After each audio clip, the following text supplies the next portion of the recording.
And breaking news, let's get you details of this tweet that has just come in from the Twitter handle of Rahul Gandhi. He says, and I quote him now, India is no longer a democratic country. Along with this, he has a screenshot, remember, of the Sweden Institute's democracy report, which says India now is as autocratic as Pakistan, worse than Bangladesh.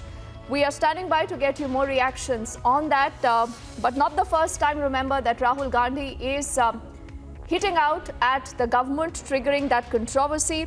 But this is about the Sweden Institute's democracy report, which says India is only partly free now. And Rahul Gandhi says, Abhishek, that India is no longer a democratic country. Now, Abhishek, politics I do understand, but why is everything that is against the country and wants to project India in the bad light only talked about by Rahul Gandhi? What compulsions?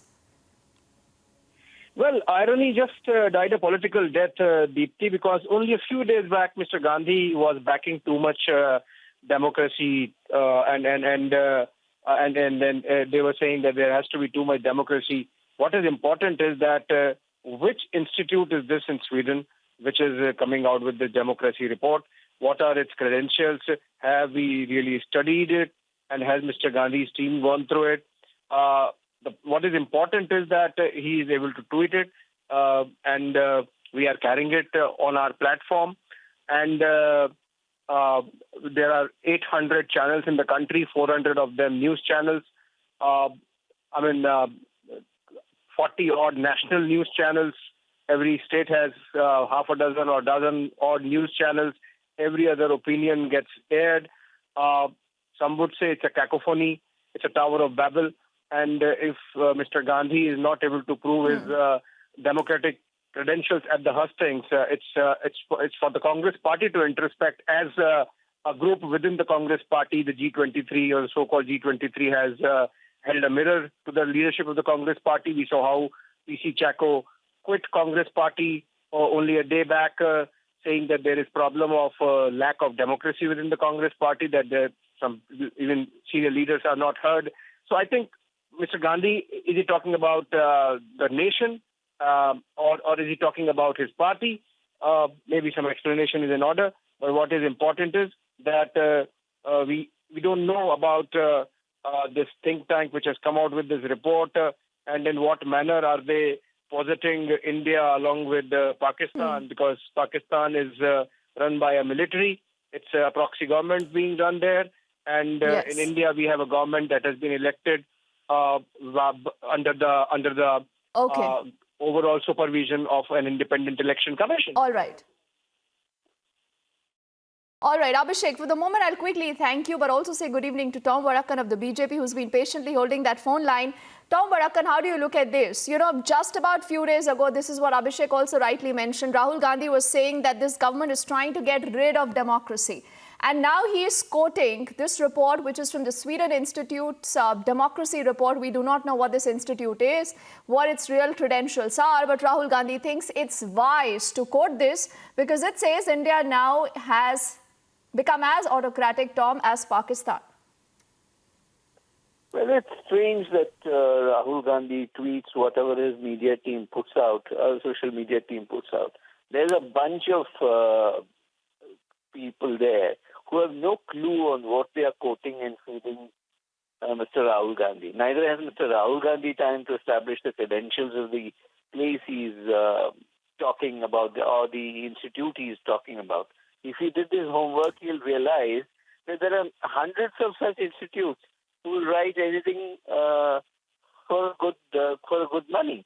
And the point here is, if there is no democracy, how is he coming to Parliament, and how are discussions held in Parliament? How did he get elected? And then he is trying to establish that there is no judiciary in this country. The election commission doesn't function. So why is he campaigning if there is no democracy? He should sit at home. There's no democracy. Then why is he putting up candidates? Point is, this double-speak must end. Just for catching votes, you come and speak this language, and you make alliances with the Welfare Party, and you have alliances in West Bengal with the Secular Front, which is again another community-based group which is anti-social. So these are things. He should talk about the democracy that his party practices and his concept of democracy. Ask him to define democracy. You know, Tom, now you've steered the debate, I think, in a right direction. And I also want to say good evening to RP Singh of the BJP, who's also joining us. Tom, but take that question. You know, at a point where you think you're fit enough to talk of democracy in the country and wanting to compare this to Pakistan for reasons best known, Tom, only to Rahul Gandhi, what about democracy in his own party? I want to take that question first to Tom Varak and then RP Singh can come in, Tom, because just about yesterday you heard from PC Chacko. Not very long ago is a G23 group again speaking up. So there are issues that he also himself as a leader, Tom, needs to address. Democracy does not exist in the party's dynasty. It is he himself who is the dynast, and he is supposed to be elected as Congress president. It's a nomination. And then he talks about democracy. What about, he says he tried to establish voting in the Congress. But what he did was he brought in the money back and created such a havoc.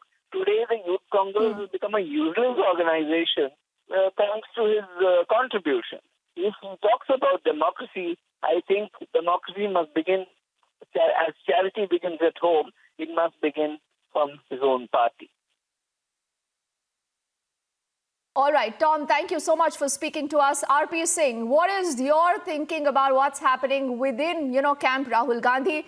Is this a problem of understanding? Is this a problem of comprehension? Or is this something else, RP Singh, that Rahul Gandhi does not understand at all?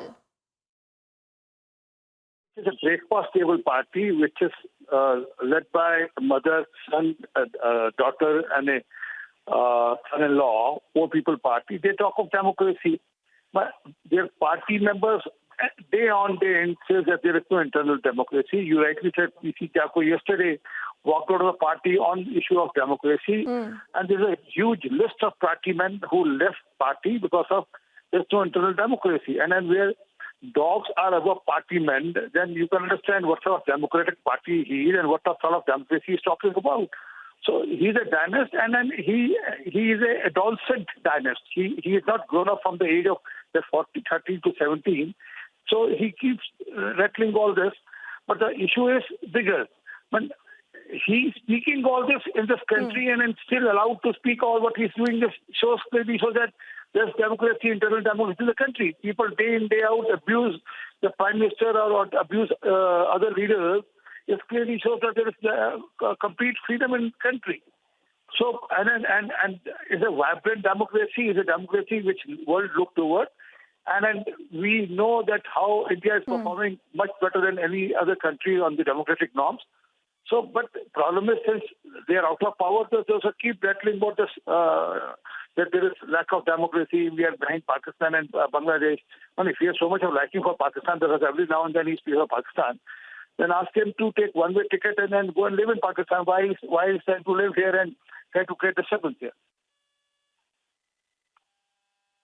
But serious questions there raised both by RP Singh and Tom Varak. And gentlemen, thank you so much for speaking to us. And that is Rahul Gandhi once more quoting that controversy where now he says that India has no democracy left.